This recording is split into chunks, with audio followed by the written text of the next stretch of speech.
عشر. نعم.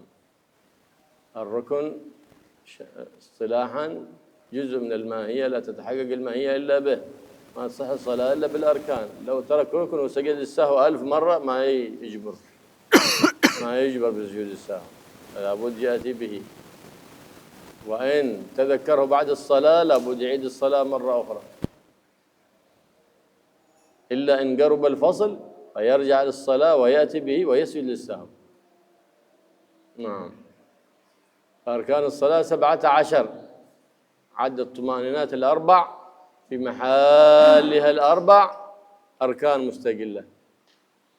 نعم. أي الطمأنينات الأربع في الركوع والاعتدال والسجود والجلوس بين السجدتين، هذه كلها لابد فيها من الطمأنينة. فلهذا عدها أركان، فلهذا عدها 17.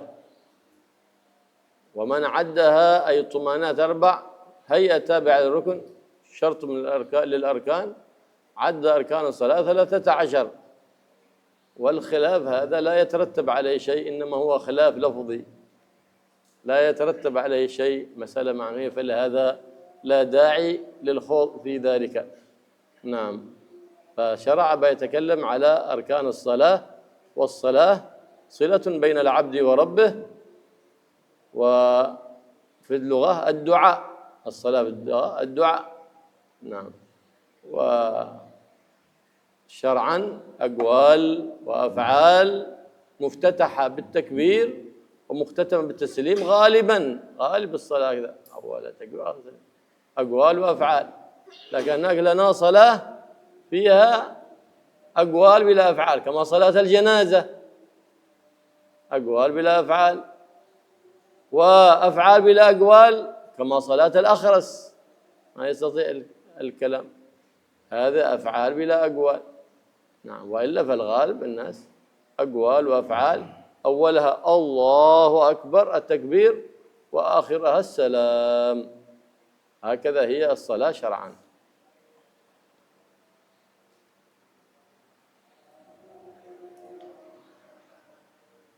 Bismillahirrahmanirrahim. Alhamdulillahirrahmanirrahim. Wassalatu wassalamu ala asyrafil anbiya wal mursalin Sayyidina Muhammadin wa ala alihi washabihi ajma'in. Kita sebelumnya telah sampai pada rukun salat, dan juga sudah dijelaskan rukun-rukun salat itu dikategorikan menjadi 3, yaitu rukun qauli, rukun yang berbangsa ucapan, rukun fi'li, rukun yang berbangsa pekerjaan, dan rukun qalbiyah, rukun yang berbangsa hati. Dan dalam kajian kali ini akan membahas rincian dari rukun-rukun tersebut. Disebutkan rukun salat itu ada 17. Kata rukun sendiri itu adalah bagian dari sesuatu yang kalau bagian tadi tidak ada, maka sesuatu tadi juga tidak ada. Itu istilahnya rukun. Dan rukun sholat, maksudnya ini harus ada pada sholat. Kalau rukun tadi tidak ada dalam sholat, ya berarti sholatnya tidak ada, sholatnya tidak sah. Jadi orang kalau tidak melakukan rukun sholat, meskipun dia sujud sahwi 1000 kali, tidak sah sholatnya, tidak akan cukup. Dan seseorang kalau selesai sholat, kok ingat, loh tadi saya tidak melakukan rukun ini, saya meninggalkan rukun ini, ya berarti harus diulang sholatnya. Atau kalau jedanya masih sebentar, ya tinggal dilakukan rukun tadi yang ditinggalkan dan menyempurnakan sholatnya. Jelaskan di sini rukun sholat itu ada 17. Rukun sholat dihitung 17 ini dengan menganggap tumaknina yang 4 di 4 tempat itu sebagai rukun sendiri. 4 tempat tumaknina itu adalah rukuk, i'tidal, sujud, dan duduk di antara 2 sujud. Di dalam 4 ini harus ada tumaknina.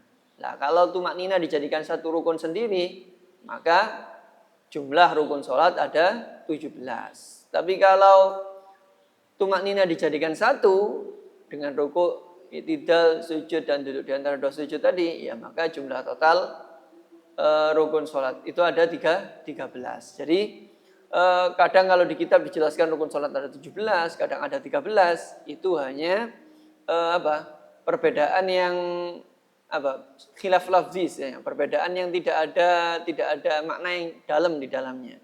Jadi maksudnya sama, cuma pengkategoriannya saja atau pengelompokannya saja yang berbeda. Maka tidak perlu panjang lebar membahas khilaf ini. Salat itu adalah ikatan antara seorang hamba dengan Tuhannya. Dan salat secara bahasa itu artinya doa. Secara istilah, salat adalah ucapan dan perbuatan yang diawali dengan takbiratul ihram dan diakhiri dengan salam lumrahnya. Karena sebagian salat itu tidak ada ucapannya, seperti salatnya orang yang bisu. Yang tidak ada ucapannya, dia tetap wajib salat. Tapi ya cuma gerakan saja, bacaan-bacaannya ya bagaimana dia bisu. Atau hanya pekerjaan saja, seperti atau ucapan saja, seperti salat jenazah. Salat jenazah itu ucapan saja, tidak ada pekerjaannya. Takbiratul ihram, baca Fatihah, baca sholawat dan doa. Jadi ucapan dan pekerjaan yang diawali dengan takbiratul ihram dan diakhiri dengan salam lumrahnya. Itu adalah definisi salat secara syariat. الأول من أركان الصلاة وهو الركن القلبي ركن قلبي واحد وهو النية. الأول نية بالقلب للفعل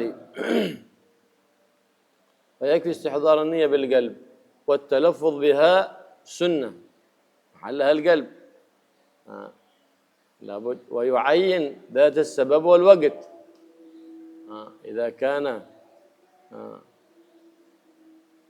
كان ذا السبب يعبد يعين السبب في الصلاة وإذا كانت فرض لابد من الفرضية وينوي الفرضية في الفرض أبدا هذا يكفي أصلي فرض الظهر هذا أصلي قصد الفعل والتعيين الظهر والفرضية فرضا هذا بالقلب والتلفظ بهذه النية سنة. نعم التلفظ بها سنة حتى يساعد اللسان القلب فيستهل استحضار النية القلب عند التلفظ بها.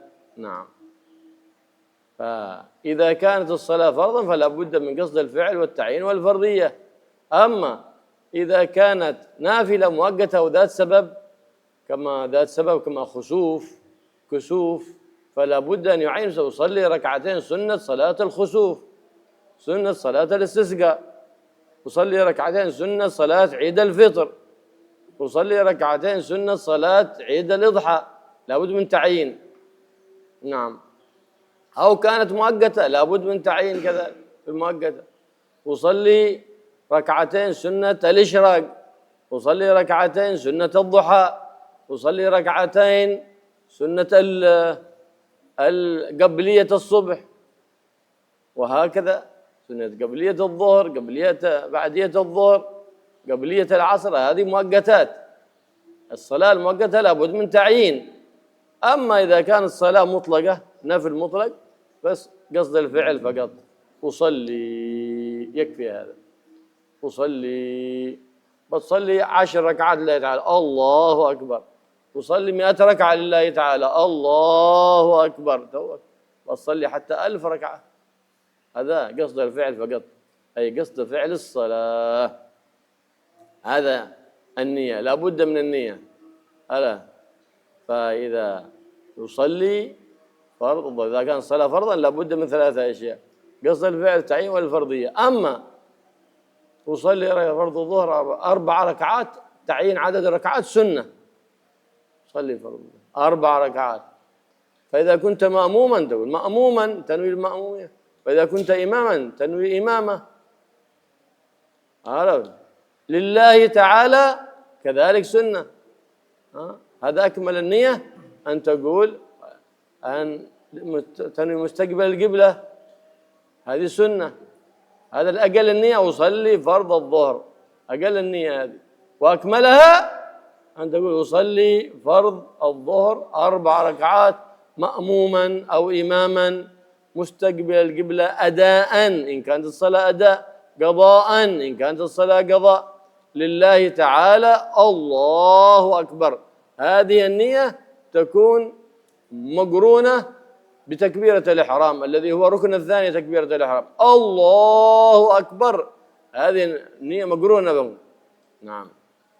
فيقول بحيث يسمع نفسه الله أكبر، يكبر باللفظ، لابد من تلفظ بالتكبير، مقرونة هذه النية باستحضار هذه النية التي تلفظ بها بقلبه، إذ العبرة بالاستحضار القلبي.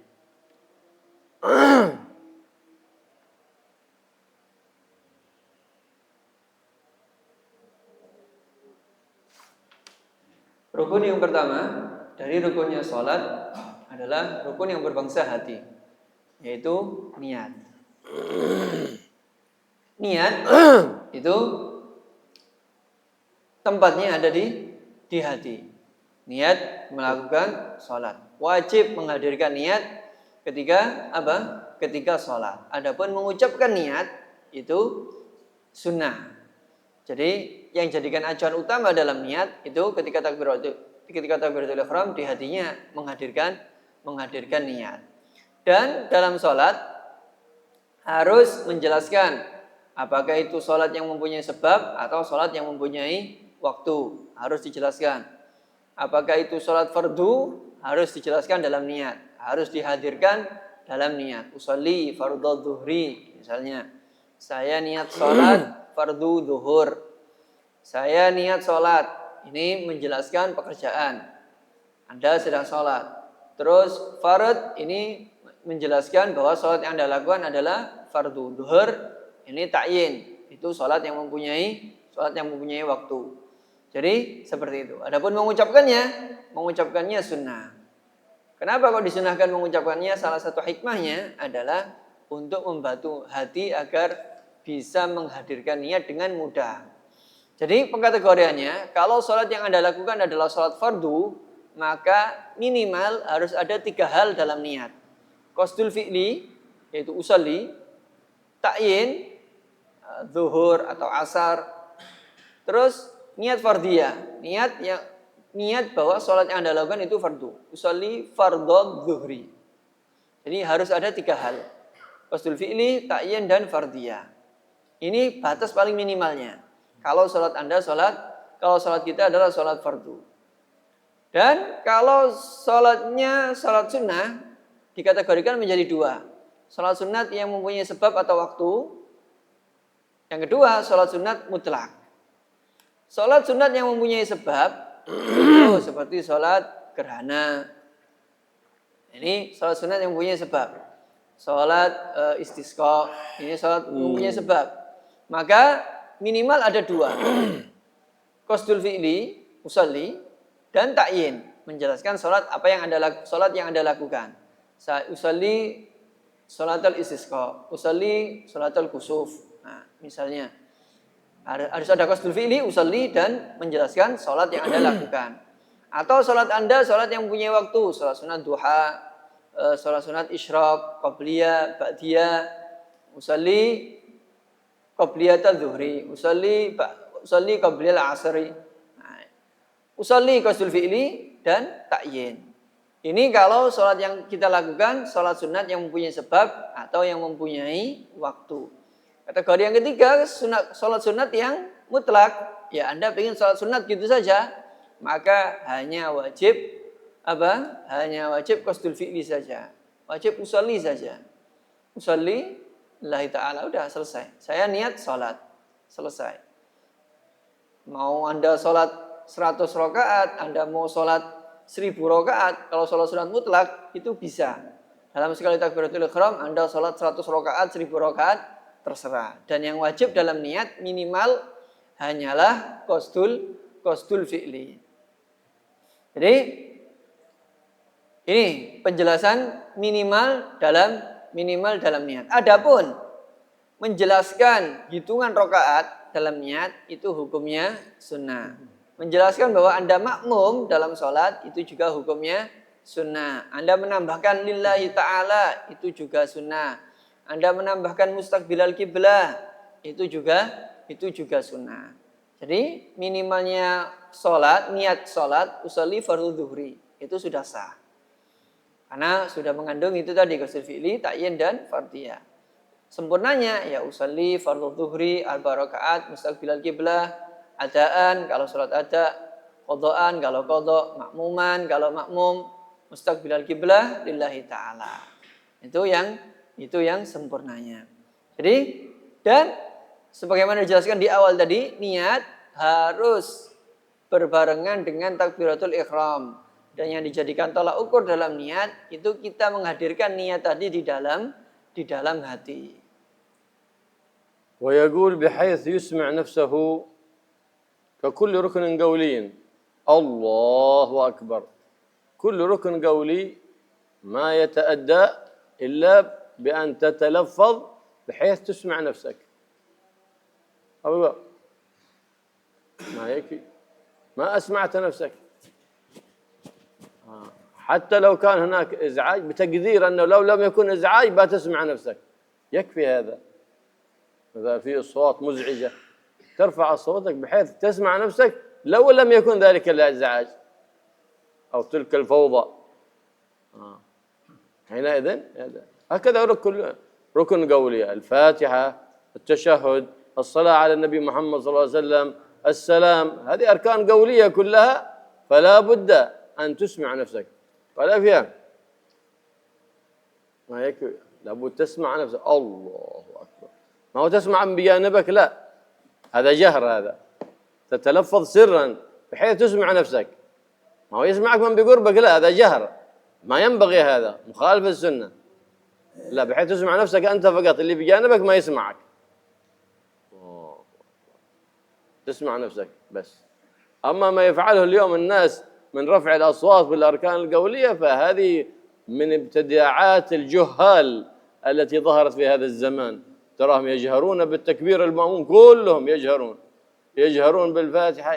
هذا مخالف لسنة النبي محمد صلى الله عليه وعلى آله وصحبه وسلم. يقول الله أكبر. هذا وهو ثاني أركان الصلاة، وهو ثاني أركانها أي الصلاة. إيش ثاني الأركان من الصلاة؟ تكبيرة الإحرام، الله أكبر. لماذا سمي هذا التكبير تكبيرة الإحرام؟ لأنه يحرم ما كان حلالا قبلها. كان للمصلي أن يتكلم، أن يأكل، أن يشرب، ومجرد ما يقول الله أكبر خلاص الآن دخلت في حضرة الله سبحانه وتعالى، يحرم عليك الكلام والطعام الذي كان حلالا قبل ذلك. فلهذا سميت تكبيرة الإحرام لأنها تحرم ما كان حلالا قبلها.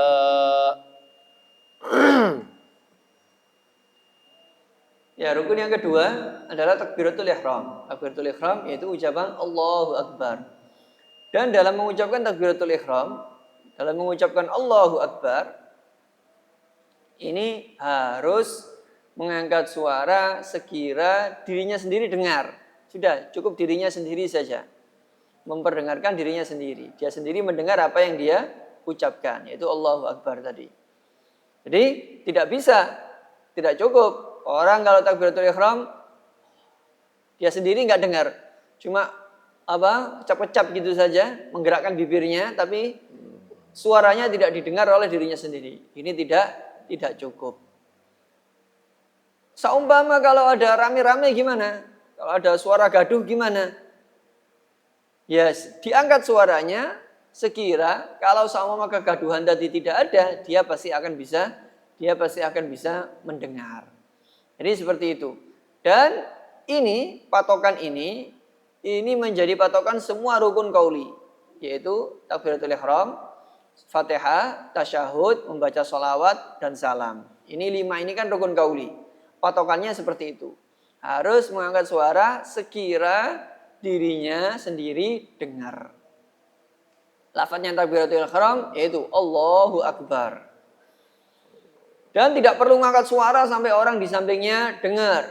Itu bukan bukan talafut itu namanya, itu istilahnya sudah jahar. Dan tidak seyogianya dalam takbiratul ihram, dalam rukun qauli mengangkat suara sampai orang di sampingnya dengar. Sebagaimana banyak yang terjadi saat ini, takbiratul ihram makmum, semuanya angkat suara sampai orang-orang di sampingnya dengar. Itu tidak seyogyanya. Itu menyalahi sunnahnya Nabi Muhammad SAW. Dan takbiratul ihram ini adalah rukun salat yang kedua. Kenapa kok dinamakan takbiratul ihram? Karena dengan takbiratul ihram diharamkan hal-hal yang sebelumnya diperbolehkan dalam sholat. Sebelum sholat kita boleh ngobrol, kita boleh makan. Tapi setelah takbiratul ihram, setelah Allahu Akbar, sudah kita tidak boleh ngobrol, kita tidak boleh makan. Inilah alasan kenapa dinamakan takbiratul ihram. كذلك تنبه هنا في تكبيرة الإحرام بل في التكبير حتى في الأذان كثير من يلحن في الأذان ومن يلحن بتكبيرة الإحرام فإنها إن لم تصح تكبيرة الإحرام لم تصح الصلاة لأن انعقاد الصلاة بالنية وتكبيرة الإحرام حيث لم تصح النية أو لم تصح تكبيرة الإحرام لم تنعقد الصلاة أصلا كثير من يقول ألا الله أكبر تغير المعنى لا يصح تكبيره الله أكبر كما يفعل بعض جهلة المؤذنين الله أكبر الله أكبر هذا تغير المعنى بالكلية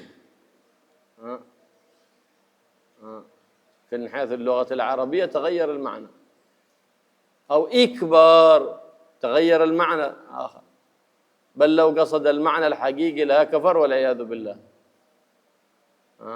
فليتنبه لذلك الله أكبر الله أكبر أما سكون الراء هذا سنة الله أكبر لو قال الله أكبر صحيح لكن سكون الراء سنة الله أكبر لقول النبي صلى الله عليه وسلم التكبير جزم أي سكون فلهذا ينبغي حتى للمؤذن الأفضل السكون عند الأذان أفضل من الضم لو بيقول في الأذان الله أكبر الله أكبر صحيح أفضل من هذا السكون الله أكبر الله أكبر أفضل وكله صحيح لكن في يتنبه يقول أو يجد همده الله أكبر بطل المعنى ما تصح صلاته فلا بد أن يأتي بلفظ الجلالة الله أكبر لو قال الرحمن أكبر ما يكفي لو قال الله الكبير ما يكفي الله العظيم ما يكفي وإن كان هو بنفس المعنى لا بد من تعين اللفظ تعبدا الله أكبر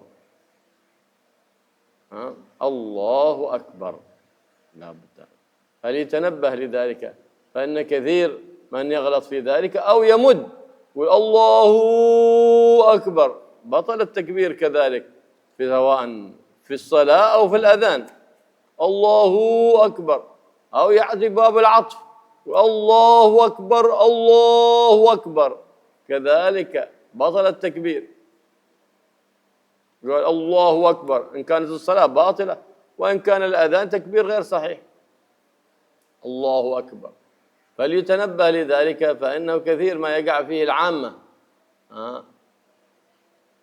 من باب أولى إذا قال هذا كل ما يغير المعنى لا يصح به فاستبه حتى تأتي بتكبير صحيح حينئذ تنعقد صلاتك إن كان مقرونة بنية صحيحة فالصلاة حينئذ انعقدت بعد ذلك هذه تكبيرة الإحرام تحرم عليك كل مبطلات الصلاة خلاص أنت في حضرة الله كان سيدنا علي سيدنا العابدين عندما يدخل الصلاة يرتعد قال ما بالك ترتعد قال أتدرون بين يدي من سوف أقوم بين يدي رب العالمين بين يدي ملك الملوك الله استعظم حضرة الله فحينئذ يجلب ذلك لك الخشوع عندما تستحضر الهيبة والتعظيم لله عند تكبير الإحرام بل هذا ابتدأت الصلاة بالتكبير معنى الله أكبر أي لا كبير إلا الله لا عظيم إلا الله فحينئذ تستحضر عظمة مولاك سبحانه وتعالى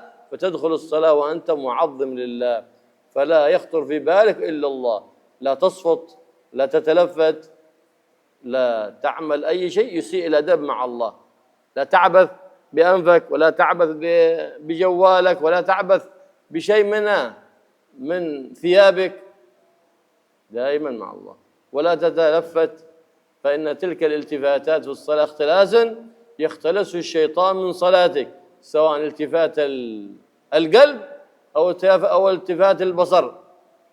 فلهذا يكره أن تصلي وأنت قدامك شيء يشغلك، سجادة فيها رسمة أو صورة أو تيفي. ليش؟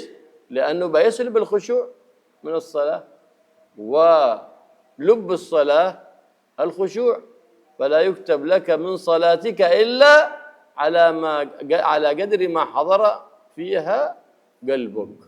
فكن حاضر القلب لتفز بالصلاة التامة التي تقربك من مولاك سبحانه وتعالى، ولا بتقربك إلا إذا كانت على وفق سنة النبي محمد صلى الله عليه وآله وصحبه وسلم.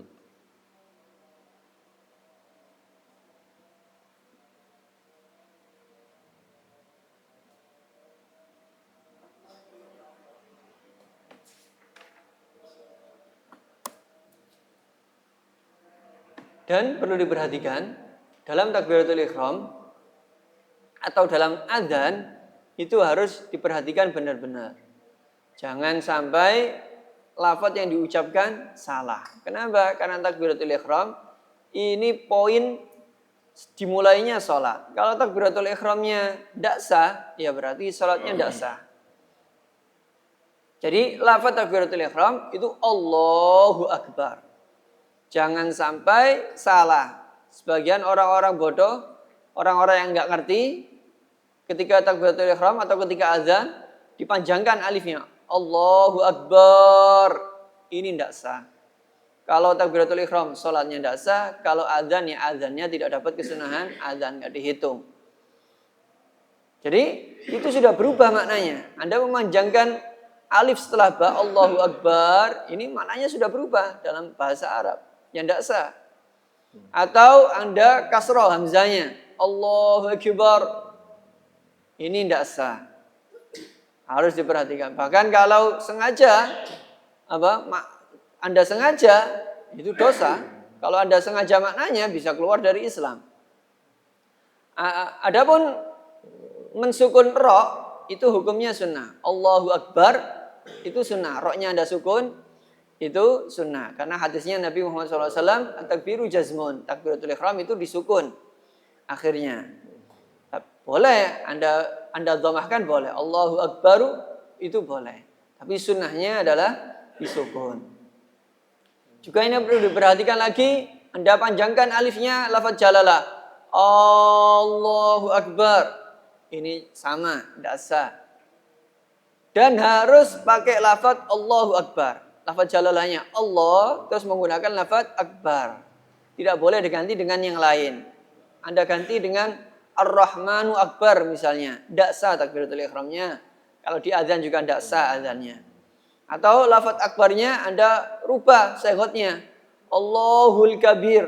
Tidak sah. Atau Anda ganti dengan lafaz yang lain. Allahu A'zam atau Allahul Azim. Tidak sah. Jadi yang warid dari Rasulullah Allahu Akbar, ya sudah, itu yang dilakukan.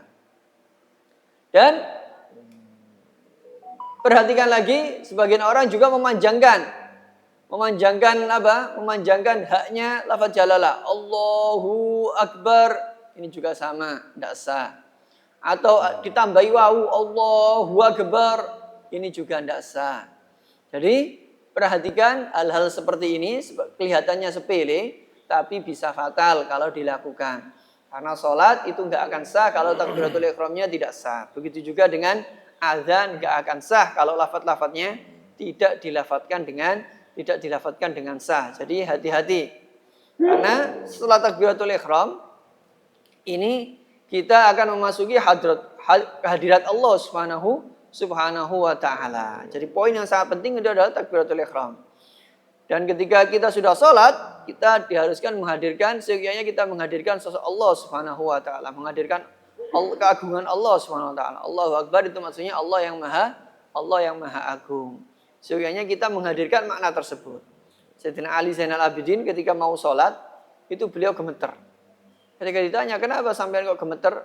Iya, tahu nggak kamu? Aku akan menghadap kepada siapa? Maksudnya mau sholat menghadap kepada Allah Subhanahu Wa Taala. Jadi dianjurkan untuk menghadirkan makna dari takbiratul ihram tersebut. Allah itu zat yang maha besar. Jadi sehingga kita masuk dalam sholat, kita benar-benar menghadirkan Allah Subhanahu Wa Taala di hati kita. Kita tidak kepikiran hal-hal yang lain. Sehingga kita tidak main-main dalam sholat, tidak bercanda dalam sholat, tidak tolak-toleh dengan sholat, tidak main-mainan HP dalam sholat, tidak gerak-gerakkan anggota badan, mainan jenggot atau apa dalam sholat. Sehingga atau kita tidak tolak-toleh dalam sholat. Karena tolak-toleh dalam sholat itu adalah pencopetan yang dicopet oleh setan. Sholat Anda dicopet oleh setan ketika Anda tolak-toleh.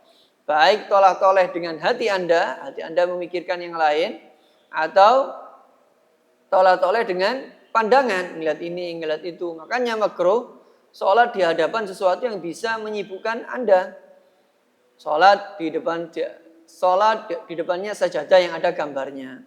Atau sholat di depan ada foto, atau ada tanggalan, atau apa yang ada gambarnya. Atau sholat di depan TV. Ini nggak akan bisa fokus. Maka makruh. Dan nggak akan bisa khusyuk.